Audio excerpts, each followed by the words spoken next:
Hi guys, so today I'll be explaining the diagnostic math quiz for grade 10S. For some reason it's material we took in grade 8, so I'll be explaining it right now.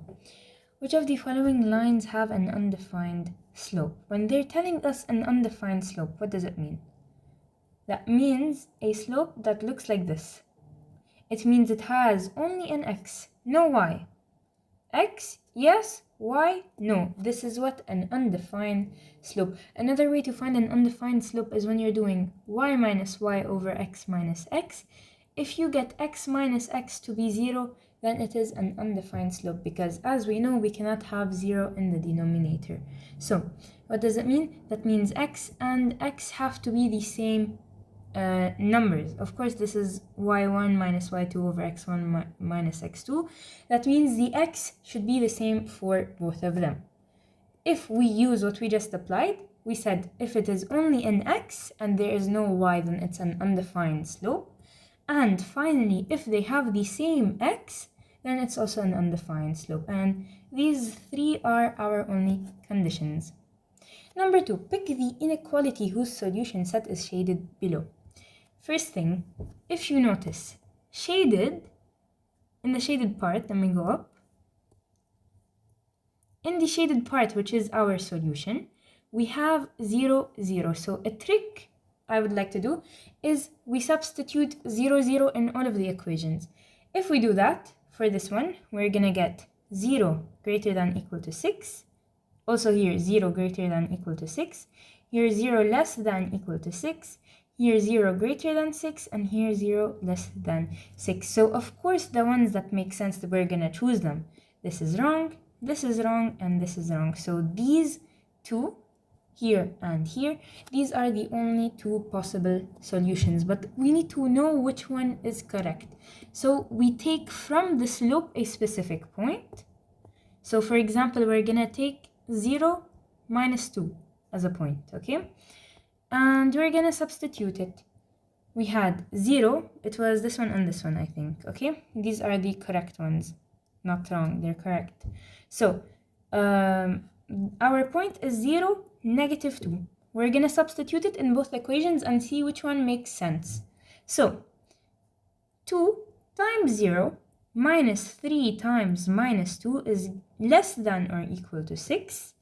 And 2 times 0 minus 3 times minus 2 is less than 6. So then what do we get? We will get for this one, 6 is less than or equal to 6, and 6 is less than 6.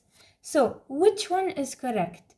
Of course it is this one, because 6 cannot be less than itself. They are equal. That's why you choose the one that has or equal. So this is the correct answer. Number 3. In the figures below, HJK is isosceles and DFO is right. Which of the following is true? Now, whenever they tell us we have an isosceles triangle, we have to look like this. This is congruent to this. That means the angle which is in between the two congruent segments is our vertex. So H is the vertex of HJK. H is vertex. Okay? And that means J and K, they are what? Base angles. So H is our vertex because it's in between the two congruent segments. J and K are our base angles because in an isosceles, the two other angles are equal to each other, so we call them base angles. In the right triangle, we have the side opposite to the hypotenuse, opposite to the right angle. It is called the hypotenuse. And then the rest we will figure out for ourselves. So there are 3 correct options here. They told us in HJK, angle H is referred to as the vertex angle. This is correct. Why? Because it's in between the two segments, okay? Now, in HJK, H and K are the base angles? No, we said J and K are the base angles. In HJK, JK is referred to as a base. It is the base, so J is a base angle and K is a base angle. That means JK is the base. In DFO, OD is the hypotenuse. Is OD the hypotenuse? No. So that means in DFO, FD is our hypotenuse. Yes, this is correct. Now, next question, number 4. Refer to the figure below to answer the question. Which of the following must be true if ABD is congruent to PQO? They're telling us PQ is 25, then PO is 7, and QO is 24. If we look here, we have to follow the sequence, okay? If we look here, we can see that AB, segment AB, is congruent to segment PQ. And segment BD is congruent to segment QO. And segment AD is congruent to segment PO. So keep these in mind. A, B, like here's another trick. First two letters are congruent to the first two letters. Last two letters are congruent to the last two letters. First letter and last letter are congruent to first letter and last letter. So if we keep this in mind, we can then solve it. So they're telling us AB is equal to 25. AB is equal to PQ. Is PQ 25? Yes, so then this is correct. They're telling us BD is 7. Is QO, which is equal to BD, is it 7? No, it's 24, so this is wrong. Angle A is a right angle. If you check in this triangle over here, our right angle is O. So that means O and D are congruent. That means D is right angle. Okay? So, A is not a right angle. AD is equal to 7. We have AD is equal to PO. And PO is 7, so yes, this is correct. And finally, triangle ADB is a right triangle. They told us what triangle ADB, whenever we're gonna call something a right triangle, we have to make sure that our right angle is in the middle. And we said that D is our right angle. So since D is our right angle, then ADB is a right triangle. Okay? So this is correct. Number 5. Refer to the figure below to answer the question. Which of the following is true? JL is an angle bisector in GHJ, sorry. Where is GHJ? GHJ. They're telling us that GL is an angle bisector. We don't know how much this angle is, so of course we cannot say it's an angle bisector. We do not have enough given to prove it, so the first one is wrong. Second one, GM is a medium in GHK. GM is a medium in GHK.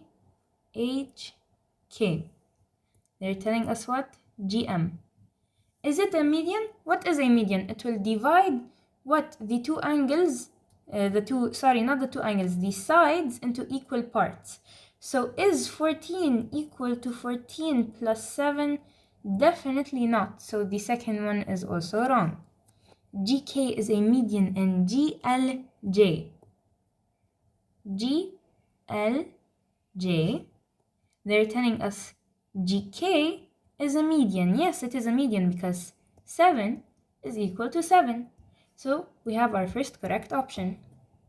Next, GL is a median in GMJ. Where is GMJ? GMJ. They're telling us JL is a median. Is 14 equal to 7 plus 7? Yes, so we have our other correct answer, which is GL is a median in GMJ. And finally, GK is an angle bisector in GLJ.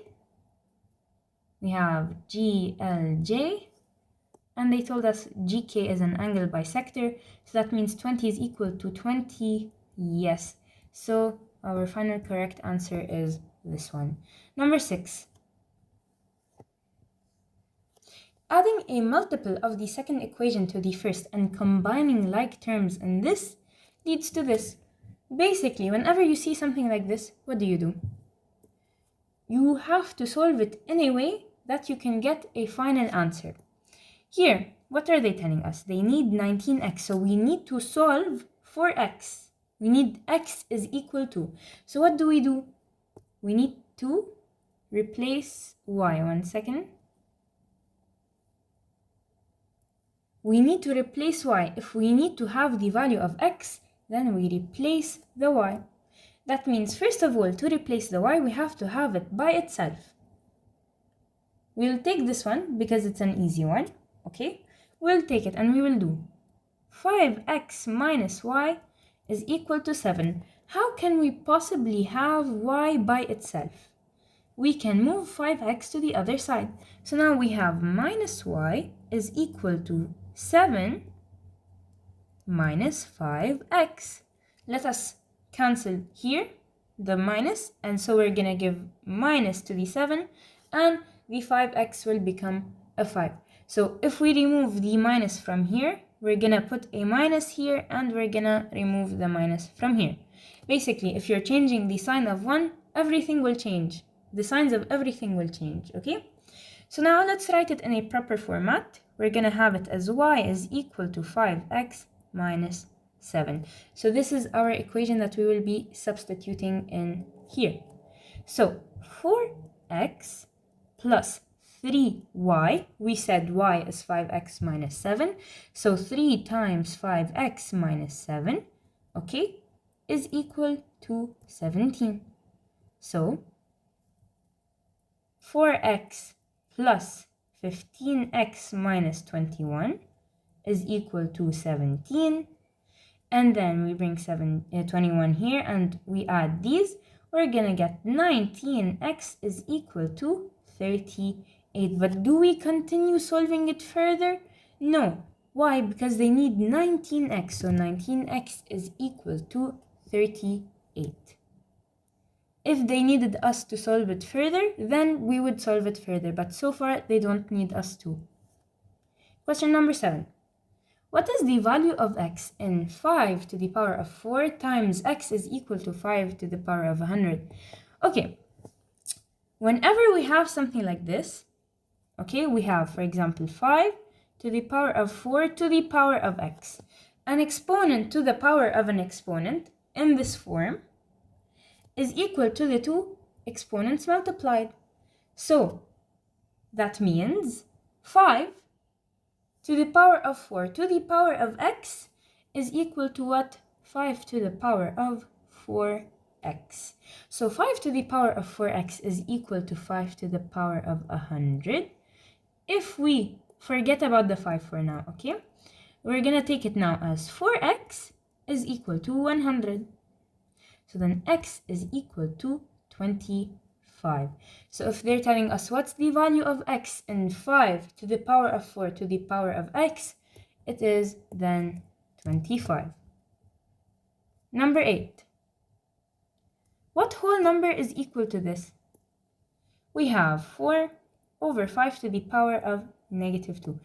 Anytime we have any number to the exponent of negative, we have to change where it is placed. So we have 5 to the power of negative 2 in the denominator.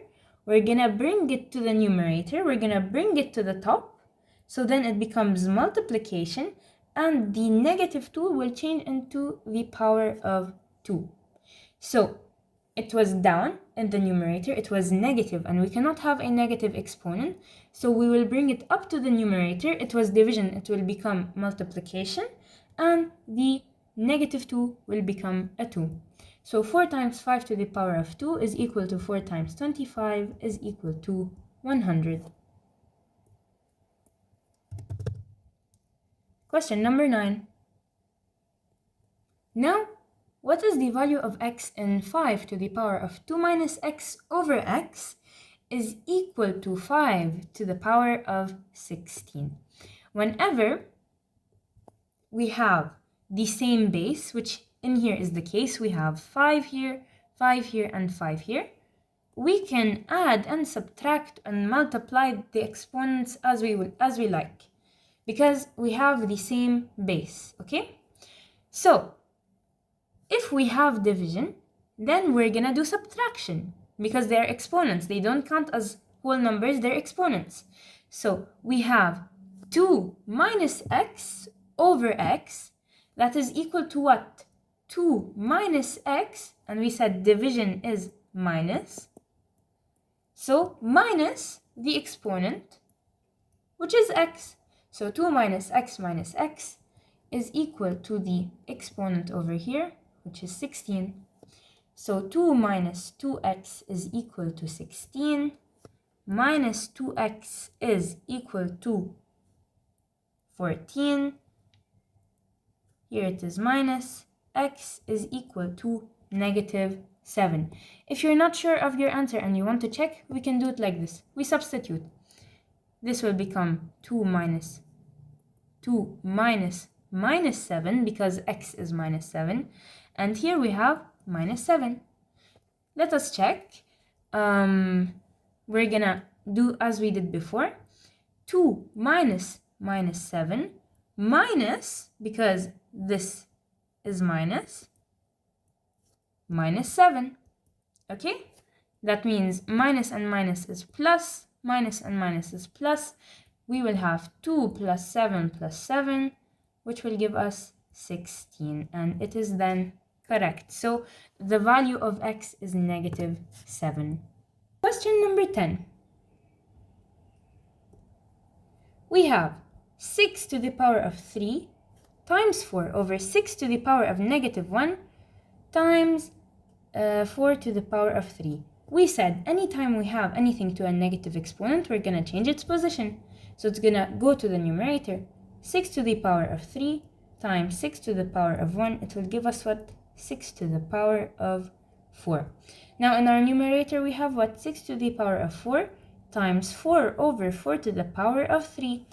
Anything that doesn't have an exponent, its exponent is 1, because any number to the power of 1 is the number itself. Now what do we have? We have two same bases, 4 to the power of 1 over 4 to the power of 3, okay? And they are in a fraction. If they are in a fraction, then we have to subtract. We're gonna do exponent minus exponent. 1 minus 3, it will give us what? Negative 2. So, now this means, also one more thing, if you are subtracting in the fraction, your answer that you get, it will be in the numerator. So we did what? We did 1 minus 3, we got negative 2, so we have 4 to the power of negative 2, but it will be in the numerator. So 6 to the power of 4 times 4 to the power of negative 2. And we said anything that has a negative power, we will put it in the opposite position, in the other position. So that means we have 4 to the power of 2. 6 to the power of 4 over 4 to the power of 2. Can we expand it? 1 second. 6 to the power of 4 over 4 to the power of 2. Can we expand it? Yes. It will become what? 2 times 3 to the power of 4 over 2 times 2 to the power of 2. Now, you can only distribute exponents only if it is the case of multiplication, like here. If it is the case of addition, you cannot distribute. You have to do the a squared plus 2ab plus b squared. Here, since it is multiplication, you can distribute the exponents. So what will we have now? We're going to have 2 to the power of 4 times 3 to the power of 4 over 2 times 2 to the power of 2. It's going to be 2 to the power of 2 times 2 to the power of 2. So that will give us what? 2 to the power of 4. So now here we have what? 2 to the power of 4. This will cancel with this, and we are left with what? 3 to the power of 4. And it is equivalent to 81. So our final answer is 81. Again, I will recap what we did here. If we have any negative exponents, we put it in the opposite position. Then we got 6 to the power of 4 over 4 to the power of 2. Then we expanded it to get 2 to the power of 4 times 3 to the power of 4 over 2 to the power of 4. And then we simplified, we cancelled, and we got our final answer, which was 81.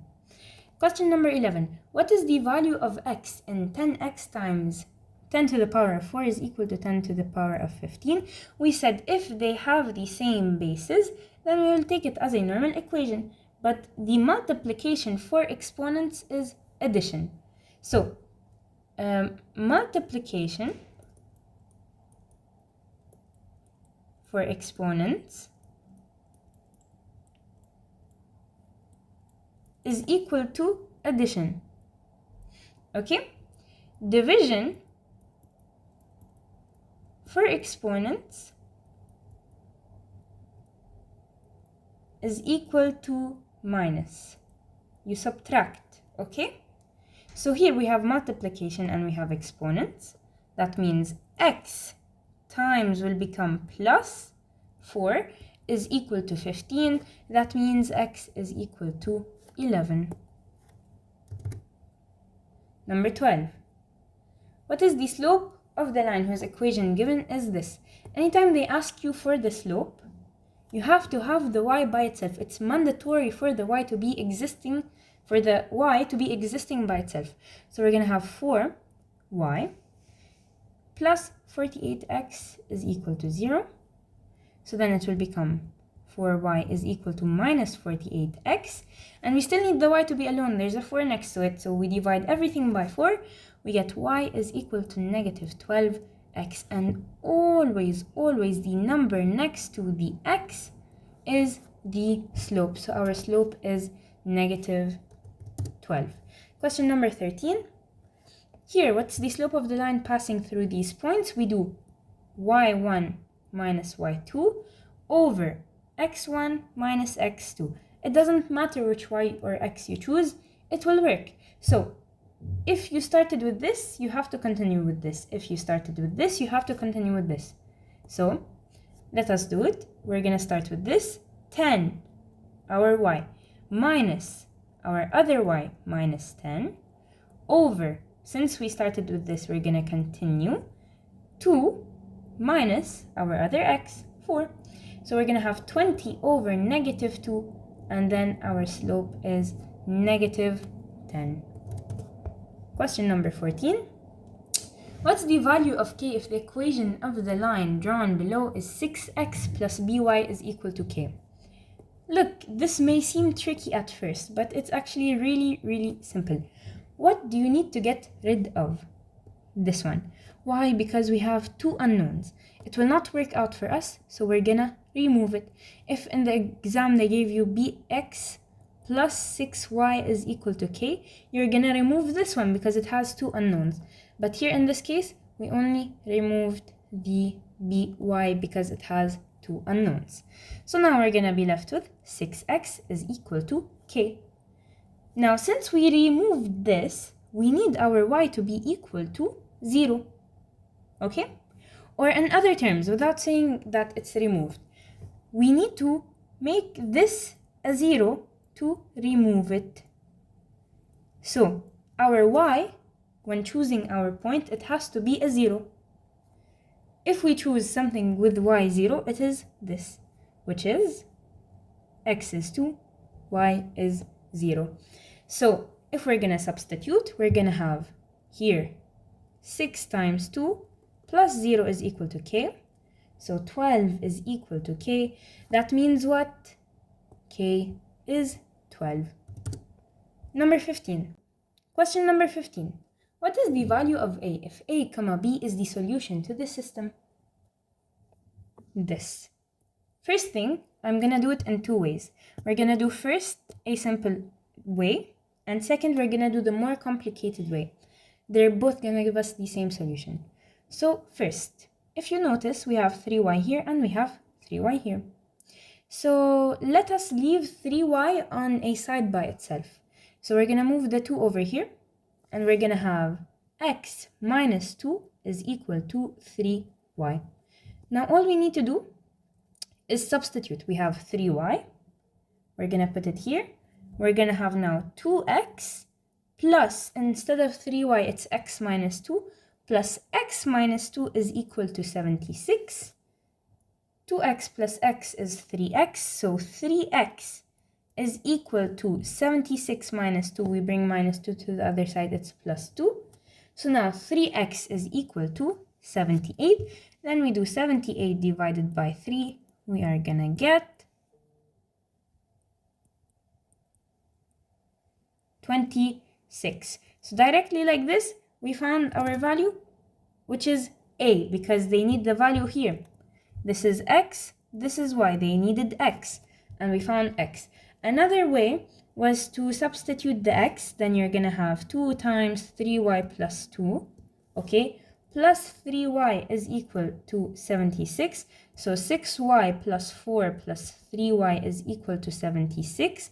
So then bring the 4 here, add these two. 9y is equal to 72. Y is equal to 8. And since they need a and not b, we would substitute the 8 over here. We're gonna get x is equal to 3 times 8 plus 2. So x is equal to 24 plus 2, which is 26. So either way, we got the same answer, 26. Number 16. Refer to the figure below to answer the question. What is the value of k? We know in a triangle, the angles in a triangle are equal to 180. So here, there's also two ways to do this. We're going to do first the 180 way. We have 180 is equal to 90 plus 5k plus k plus 6.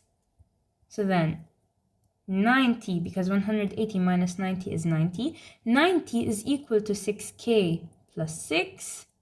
So then 6k is equal to 84. So then k is equal to 14. Another way, since we know that in a triangle it's 180 and it is a right triangle, we can do this plus this is equal to 90 very quickly, very directly. So x plus 6 is equal, x plus 6 plus 5k, k plus 6 plus 5k is equal to 90. So then we get 6k is equal to 90 minus 6, and then k is equal to 14. Quite simply, we got the same answer for both. Number 17. We have measure angle SQR is 15 and measure angle PQR is 6x plus 45. Find x if they form a linear pair. Linear pair means 180. So that means we're going to do 6x plus 45 plus 15 is equal to 180. 6x is equal to 180 minus 60. 6x is equal to 120, x is equal to 20. So now our x is what? 20. Question number 18. What's the value of y if measure angle BAX is 2y minus 6? Okay, let's draw an angle. They're telling us angle BAC, like this. I will draw it. This is BAC. C is 120 degrees.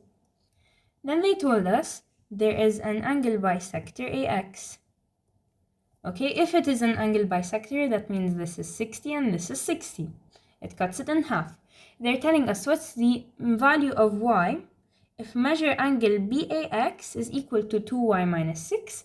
So 2y minus 6 is equal to 60. We put the 6 to the other side, so now 2y is equal to 66. And then y is equal to 33. Number 19. In the figure below, M is parallel to N and R is a transversal. Okay, if you remember, we had three shapes. We had the Z shape, the U shape and the F shape, which was like this, I think. So in the F shape, this angle would be equal to this angle. In the Z shape, this angle would be equal to this angle. But in the U shape, this angle plus this angle would be equal to 180. Now, if you look below, do you see an F shape, a Z shape, or a U shape? Actually, you can see them all, but which one has the angles? This one. And is it an F shape, a Z shape, or a U shape? It is a U shape. So we do what? 6x plus, why do I say x? Sorry, 6k plus 4k is equal to 180. So that means 10k is equal to 180. So then k is equal to 18. That means the value of k is 18. Number 20, sorry, my bad. Refer to the figure below to answer the question. Select the correct option from the drop-down menu to make the statement below true. We have triangle XWY is congruent to VWZ by the... Okay. This is XWY and this is VWZ. Forgot to complete this. So, if you notice, we have this angle, this side is equal to this side, and this side is equal to this side, and this angle is equal to this angle. So we have a side, an angle, and a side. So they are congruent by the SAS postulate. And the last question, question 21. Given that HK and JG bisect each other, prove that HG is parallel to JK. Okay, first of all, a trick that my teacher taught me was that you take the reference from the one before. So, for example, HK and JG bisect each other. Okay, this is given. Then O is the midpoint of HK and JG. Directly, some people will say, oh, this is definition of a midpoint. No, since they bisect each other, that means this is the definition of a bisector. This is why they form a midpoint. We're defining what was from above. So, O is the midpoint of HK and JG. Okay? So, why is it a midpoint? Because it was bisected in the beginning. So this is definition of a segment bisector. That means HO is equal to OK and JO is equal to OG. So HO is equal to OK and JO is equal to OG. That means what? Why are they equal? Because they are midpoints. Since they are midpoints, as we said, we always go reference to the one before. Since it is a midpoint, since O is the midpoint, exactly O is the midpoint, that means HO is equal to OK and JO is equal to OG. Then we have angle 1 is equal to angle 2 because vertical angles are congruent. Okay, look. Angle 1 is equal to angle 2 because vertical angles are congruent. This is something we should remember. Then we have triangle HGO is congruent to triangle KJO. Why is this? We already proved that this side is equal to this side and this side is equal to this side and these are an angle. So it can be proven congruent by what? The SAS postulate or the SAS postulate. And finally, since these two are congruent, then that means everything in them is congruent. So corresponding parts of congruent triangles are congruent or corresponding angles of congruent triangles are congruent. Let's see which one they say here. The corresponding parts of congruent triangles are congruent. And finally, HG is parallel to JK. All of this was to explain what? To prove that HG is parallel to JK. So first we proved that they are congruent triangles. After that we proved that this angle is congruent to this angle. And remember we said we have the F shape, the Z shape, and the U shape. Yeah? This is what a Z shape. The Z shape, we call it what? Alternate interior angles. So they are congruent because alternate interior angles are congruent. And since they are congruent, then the two lines are parallel. So this is it for the math quiz. Let's submit and see.